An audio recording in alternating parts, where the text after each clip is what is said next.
Hello golfers, this is Kevin Ralbovsky from the KMR School of Golf. Filming at my studio at Oahu Golf Course on Oahu, Hawaii.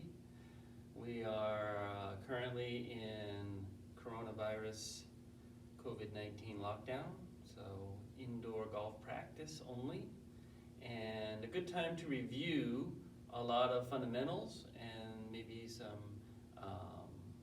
more specific and subtle aspects of the swing that are interesting to cover. For me, one of the more interesting and fascinating elements of the swing is not in the swing at all. It's actually the way people hold the club, the grip. So oftentimes we have as golfers this sort of glossing over of how we hold the club, where we're not really paying attention to that part, and oftentimes we think we have it, right? We have a good grip, so why change it? There's so many intricate and fascinating aspects of the grip, and how it relates to generating power is a very direct correlation. So most of what I see as a power leak or power loss in the golf swing comes from the grip and the way people are holding the club.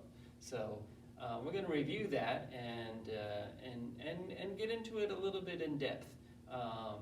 We talked about this in my first video a little bit. Is wrist strength is extremely important. We should be doing some wrist warm-up on a daily basis. So I always want to start these videos with a little bit of a warm-up. We talked about the general, rotation of the shaft, going horizontal, pronation, supination, right? So that's always a very, very good one. Another exercise you can do is practice, breaking the wrist 90 degrees and then holding the wrist angle, trying to keep it parallel. Imagine a flat surface. It's like we call it a peg in a hole, right? So the peg is the butt end of the club, and we're trying to bring it into a hole that's far away. And what we're basically doing is stretching out the tendons and the ligaments and the muscles. I'm going to do it left-handed as well. Right, so we can get that lag. We can hold our wrist angle down to the bottom of the swing. So very, very important. We can hold our hands together, interlock the fingers, do some circles. This is good for just mobility, range of motion. Right. We come into, let's say, a push-up position, plank. Right, is always very good on the wrists. Right, try to keep your body straight. Hips down, right? And I can go forward and backward.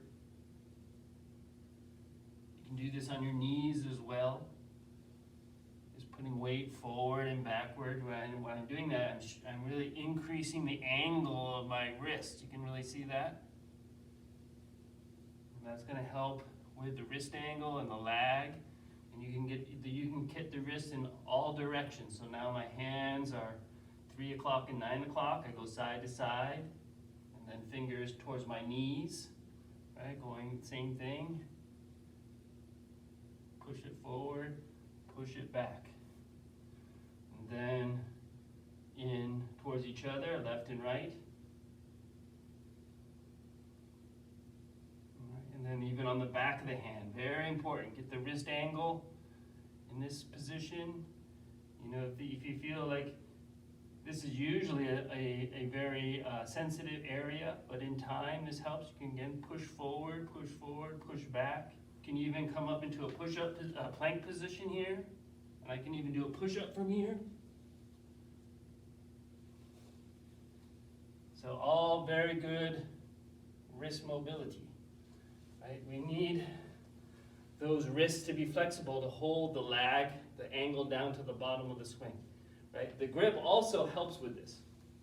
So I first learned from the Ben Hogan book, 5 Lessons of Modern Fundamentals, and I had what in golf terminology is generally called a weak grip or a neutral grip, where my hands were opposing and the butt of the end of the club was a little bit more towards my palm or in the valley of my left hand, right? And what this creates, because my wrist is a ball and socket joint, it creates a lot of club face rotation in the swing.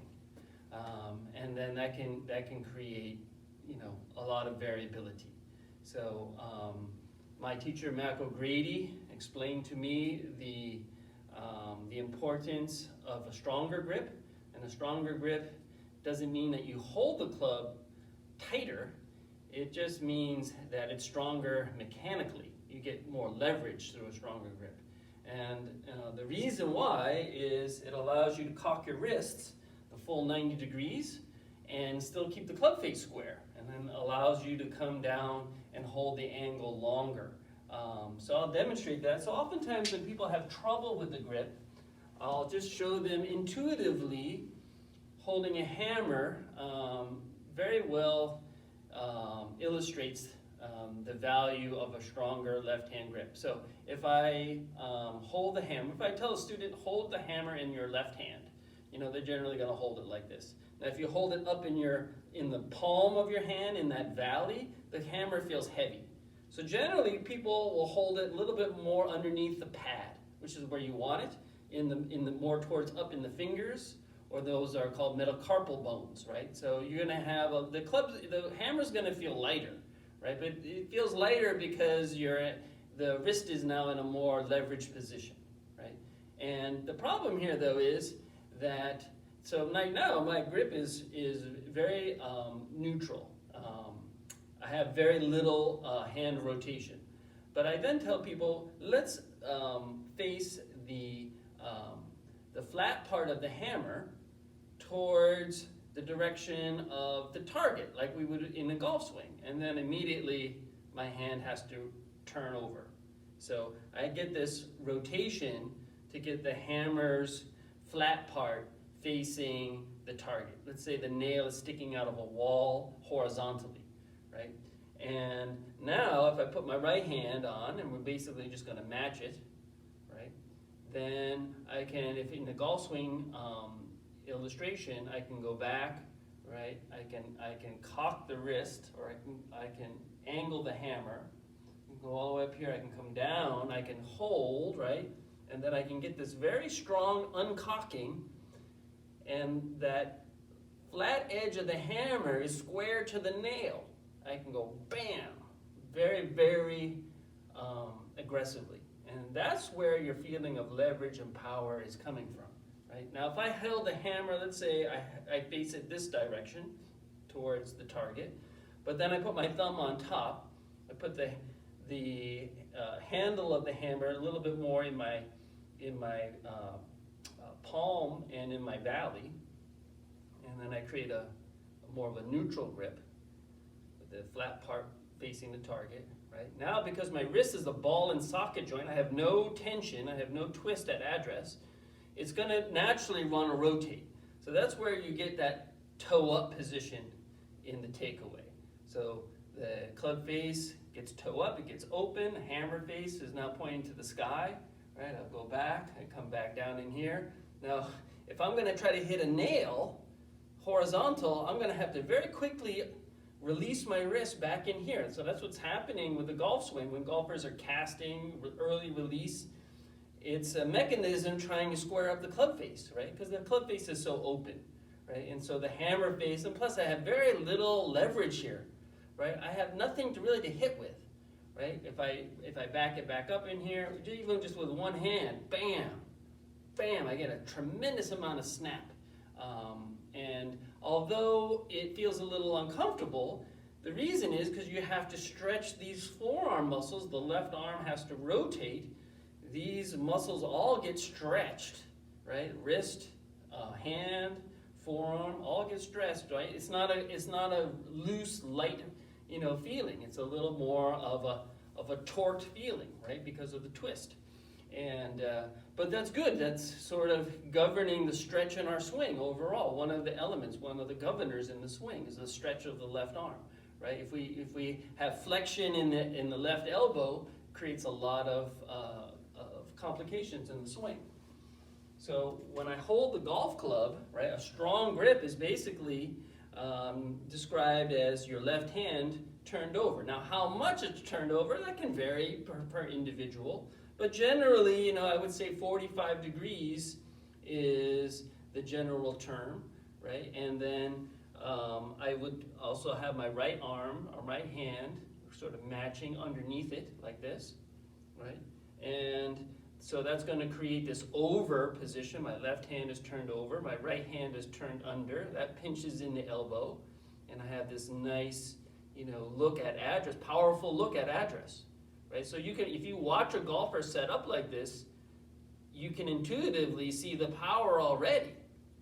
Now watch what happens if I start off like that, right? Elbows apart, soft, light, hands are opposing, more neutral, right? Now this feels, more comfortable for a lot of golfers because there's no tension, right? And it allows me to just swing any old way, right? Basically an arm swing goes in a different spot every time, creates a lot of variability, creates mistakes, creates a lack of consistency, right? So again, we want to really pay attention. We want to get that left hand turned over, and we want to match it up with the right hand. Now, one thing that I advocate, and this comes directly from the yoga world, there's a form of yoga called acro yoga, which sort of is acrobatic. It also has a lot of similarity to cheerleading. So in this form of yoga, there's a lot of lifting a partner. So usually there's two people involved in acro, and one person is lifting the other person's doing like a handstand or another sort of interesting shape. So in the acrobatic world, grip pressure is extremely important, right? And so that pressure, that strength is coming from the base end of the hand where the pinky is located. So if you can squeeze, a tennis ball, a golf ball, you can put a golf ball in your hand, and towards your pinky side, you can really squeeze it. You can feel the leverage, right? You have control over it. If I move it into my pincher fingers, right, I have far less power, right? If I had to squeeze it, if I was measuring the squeeze, it would be far less, right? You just don't have the same leverage in your pincher fingers, your trigger finger and your thumb. So we want to have that pressure point in the last two fingers of your left hand, but I also would advocate put it in the last two fingers of the right hand too. So your right hand, usually for right-hand golfers, we're dominant in our right hand. Why would I want to have my most important pressure point, the base of my hand, and last two fingers, on my other hand, right? Which is what's happening in interlock grips and overlap grips. That power point, that pressure point where the base of the hand and the thumb are making the connection, it's making the connection to the other hand and not the golf club itself. Right, so if I can hit a golf ball pretty good with my entire right hand on it, right? I can smack it, right? As soon as if I lift those two fingers off, wow, I really diminish control and ability to generate any kind of power. So I advocate 10-finger grip, right? So just like having both hands on the steering wheel, you're going to have maximum leverage, maximum control over your instrument, your golf club, right? So I would put my hands close together, over left, under right, and then not a baseball grip, because baseball grip, the thumb is in a different position, your left thumb's in a different position, and actually oftentimes your thumbs are in different positions in baseball, holding it like this, right? So in golf, we put the left thumb on the shaft with both hands, but we use a 10-finger grip, so I have no interlock, I have no overlap. I have both hands on the club securely, especially the right hand, the last two fingers, the base of the right hand is going to be on the golf club. Tremendous amount of control and power gained by that. Just like if you were holding another human being, acrobatically. You'd want to have maximum control. You want to have both hands, in a strong position, right? So left hand over, right hand under, 10-finger grip. Now when I go back, again I can use my little playing device here as an illustration. If I go back, what I'm looking for is I'm looking for this club face to stay square to the plane. Right? So if I go toe up, I have to twist my hands, and you can see what'll basically happen is the rotation will continue. I'll end up in a laid off position with the club face pointing down, or the toe of the club pointing down. This is in an open position. You know, I'd come back open, and I'll either slice the ball, or then I'll have to early release it to try to start to square it.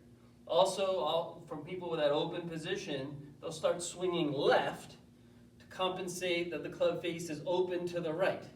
So early release and over the top swings are sort of your brain's intuitive correction of the club face, which can all be solved, you know, by the grip. So you might think, well, then how did Hogan do it with a weak grip? Well, there's a couple things that Hogan did that were unique. I think if you look at the photographs of Hogan, especially in the 50s, I think a couple things happened as he aged. I noticed photographs and films of Hogan in the 60s, club face was less open. But definitely in the 50s, as you look back, he got into this not only toe-up position, but also in the takeaway, the toe was even, you know, beyond toe-up, starting, you know, very open, very laid off, right? Cup the wrist as well, coming in, coming down, you know, shallowing, and then bowing down the left wrist to square the face. So Hogan arched or bowed down, or what's called palmaflexion of the left wrist, and that squared the face. So he did not flip it over fast. Obviously, he did not early release.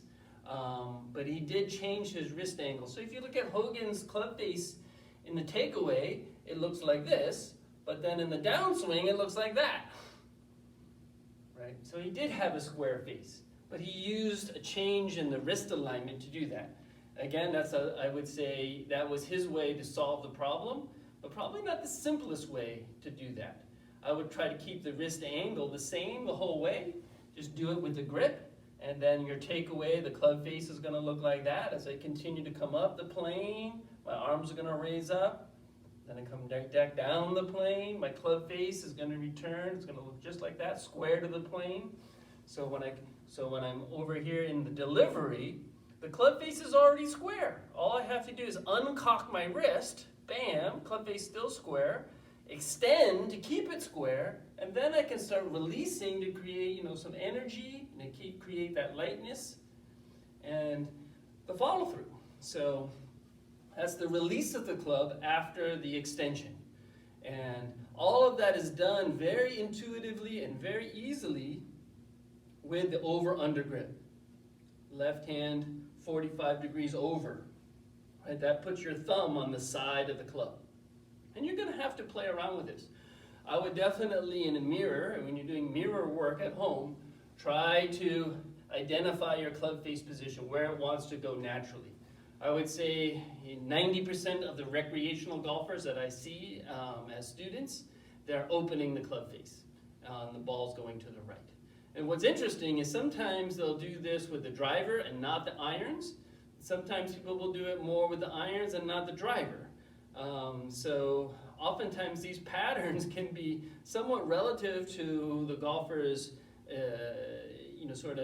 look at address, and also what looks square or what looks open, what looks closed, and little idiosyncrasies that they might have and are unaware of.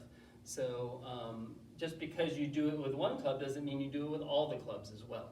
But generally, I would like to see the grip in that stronger position. Also, it's also going to help you bring the hands in front of the ball. So oftentimes when people have, let's say, a more neutral grip, and the hands will want to be, in order to have a square club face at address, the hands have to be either behind the ball or directly over the ball. If I push my hands forward, right, in a leverage position, now the club face is wide open. Right? So again, there's a resistance to bring the shaft forward because the club face is going to be open. Your brain is going to fight it, right? So with the strong grip, if you had your hands, let's let's say 45 degrees rotated, right? And then I have my hands in the middle of my my legs. Then the club face would be about 45 degrees closed, right? And so by pushing my hands forward, now I square the face. Right? So you want to be careful. You don't want to do it too much, right? So obviously there's a window somewhere around 10 degrees, 10 to 15 degrees forward pressed, right? That would be 0 right here, straight line, vertical. We want to be about 10 to 15 degrees forward press. And we want to be able to return it basically to that same feeling, hitting it down at impact, taking a divot, compressing the ball. That combination of square face and hitting down sharply on the ball, trapping the ball, that's what's giving you your distance in irons. So it's a little bit different than driver, right? Driver, we're looking at club head speed, we're looking at getting club head speed through rotation and through wrists, and building that up. Irons, we're not going to rotate, only about 90 degrees, just back to the target at the top, and then a little more aggressive weight shift and a little more downward movement towards the ball with the idea of trapping it. So when I first started to use launch monitors, we have a TrackMan right here, right? But the first launch monitors that came out was a company called AccuSport, and so I bought the first AccuSport probably, I want to say it was in early 2000s, and with the AccuSport people, I was able to see some statistics. And one thing that surprised me, of all the tour pros that they had measured, and they measured driver, obviously everyone wants to look at the driver speed and the distance with that, but I was looking at a list of 6-iron of tour pros on the PGA Tour, and the person that hit the 6-iron the furthest on the PGA Tour, I want to say it's either 1999, 2000, was Jesper Parnevik. So he was hitting 6-iron 200 yards, that was still a generation. You had the long hitters in that day were, of course, Tiger and John Daly and Ernie Els and Vijay Singh and Retief Goosen, but surprisingly, Jesper Parnevik and Sergio Garcia very much high on the list, right? So the things that you see in those two swings is a very strong downward hit, right? So hitting down on the ball, right? And with Jesper in particular, you see the club face almost shut face player. David Duval, another person from that generation, played from a more shut face, strong face position, strong grip, and very steep angle of attack. So it's that downward hitting with the strong grip and the square to closed club face that really produces the power. The ball does not go left if you maintain your extension, you keep your hips moving, right? Shift your weight over to the left, right? The ball goes left not because of a closed club face per se, it's because of the club closing through the ball. So it's usually the wrist action, right? Weight on the back foot, hands turning over too abruptly, right? That's causing the ball to hook, a closing of the club face, right? I can have the club face closed and going through a more holding action using the pivot of my body and kind of dragging the club through, hitting down sharply, and wow, you can get some tremendous distance out of your irons. You can hit, sometimes you'll see people hitting 9-irons from 180 yards. So generally, that's only possible with that strong grip and slightly shut face position.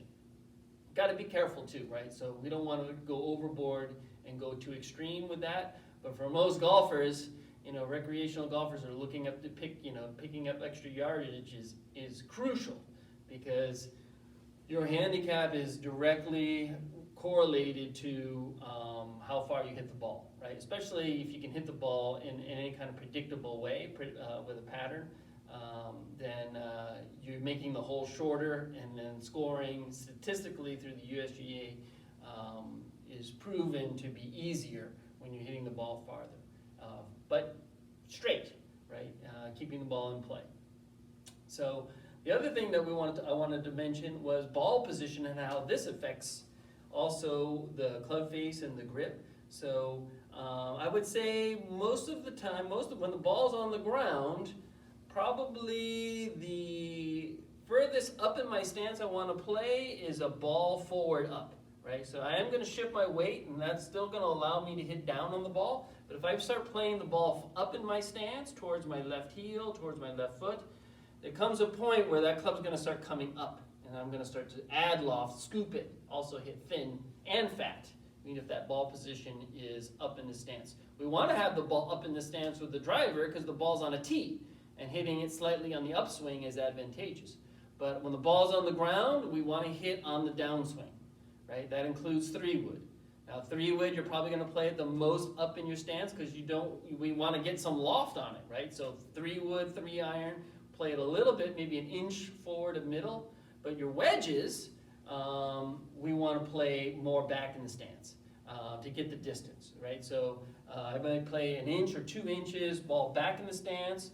I mean, I can hit a lob wedge, maybe 100 yards simply by altering my ball position and my butt of the handle position. So, this is something that, again, Mac O'Grady very much instrumentally showed me, is that, one year I went to visit him in Palm Springs, and he asked me to hit a 60-degree to a green that was out on the range about 100 yards away.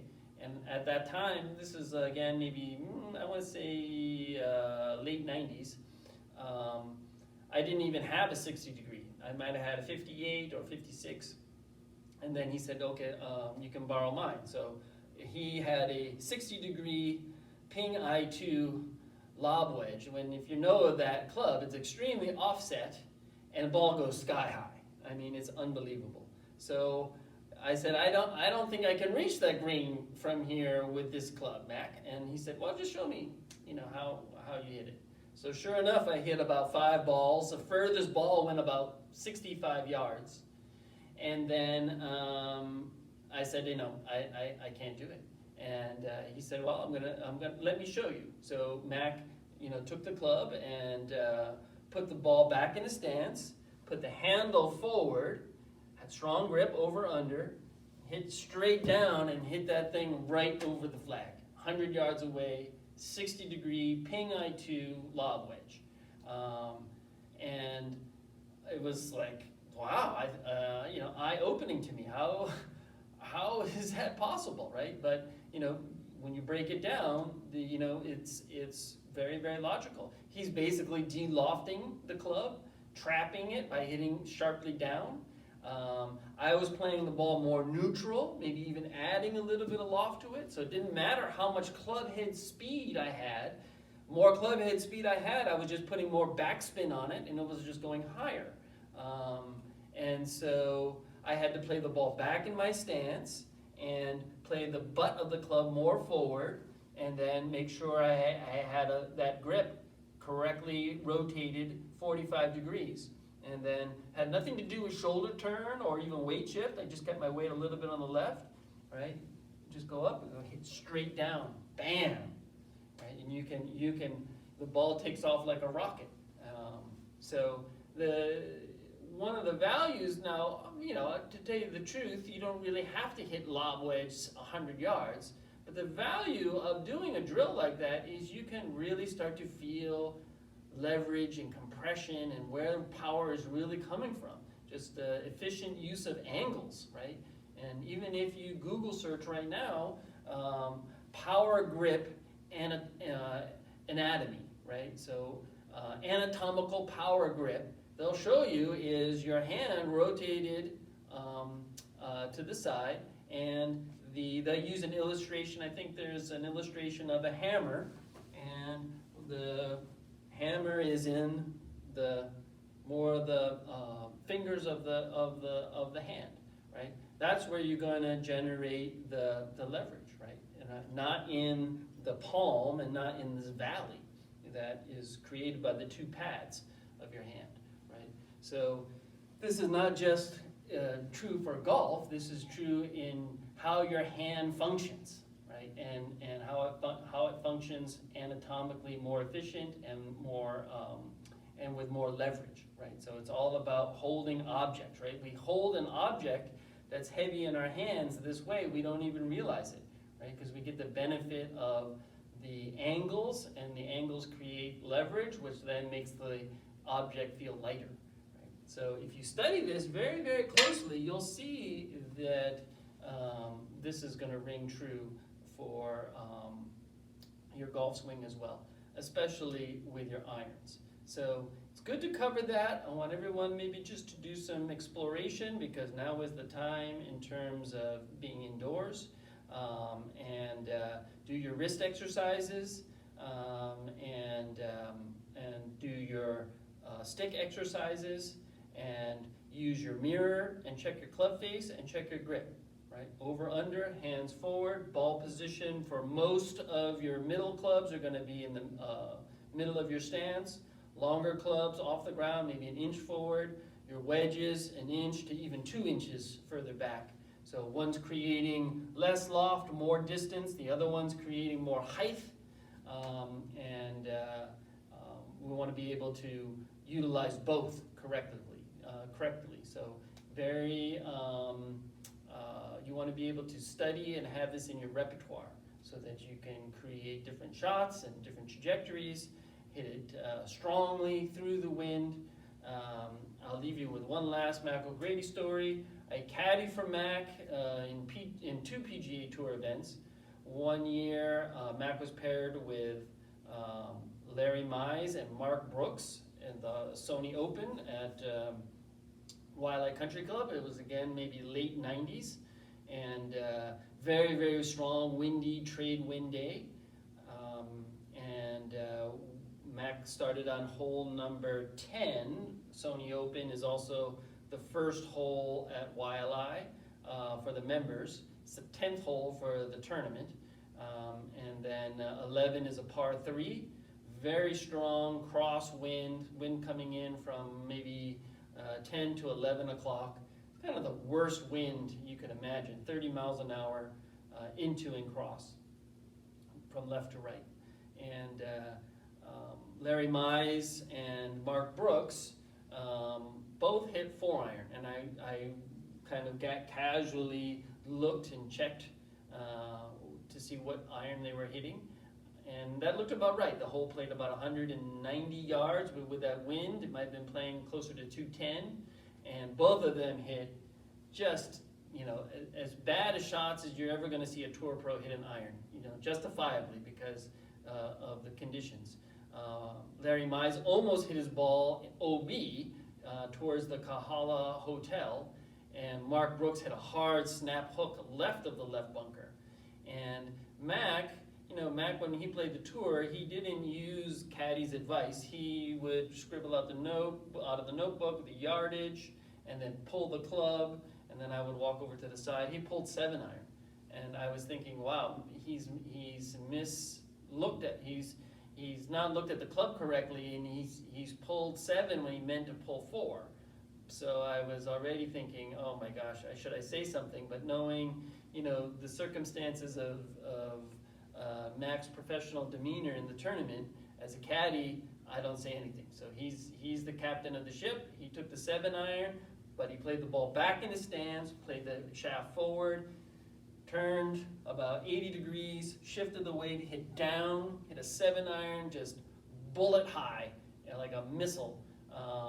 Kind of medium-low trajectory, wind never touched it. He went right over the flagstick about 12 feet. It was really impressive. Incredibly shocking to see that. It was something that really started to, again, I started to be more open-minded to, quote-unquote, what is correct or what is conventional, right? To see him pull off a shot like that, that's a special kind of, not so much talent, but just awareness of these certain dynamics, right? And so I've seen it, at the highest level in play. And sometimes I think players do this, accidentally or intuitively, or sometimes how they develop their swings. It can be a very individual journey. But the nice thing working with Matt O'Grady throughout the years was how this was all planned out and organized. So he had certain models for certain shots, and just the application of it, very, very logical, and then he was also just an incredible demonstrator of it as well. So not some kind of theoretical, but also something that he could show you, which I think is extremely valuable for a teacher. That's something that I try to always incorporate as a teacher, showing what I'm doing, what I'm saying, demonstrating, letting the person see it visually. They can copy me, puts an impression in their mind, and I think that's extremely important when teaching. So, and when you're taking a lesson, I would encourage you to ask for that as well. So, hope this was beneficial. And again, something like the grip can be very fascinating. There's a lot of levels to it, and please do your own investigation and come to your conclusions based on what feels right to you. But be open-minded, because you'll find in the golf swing there's nothing really sort of set in stone. Correct is a overly used words. We have certain styles of swinging, and no one style fits everybody.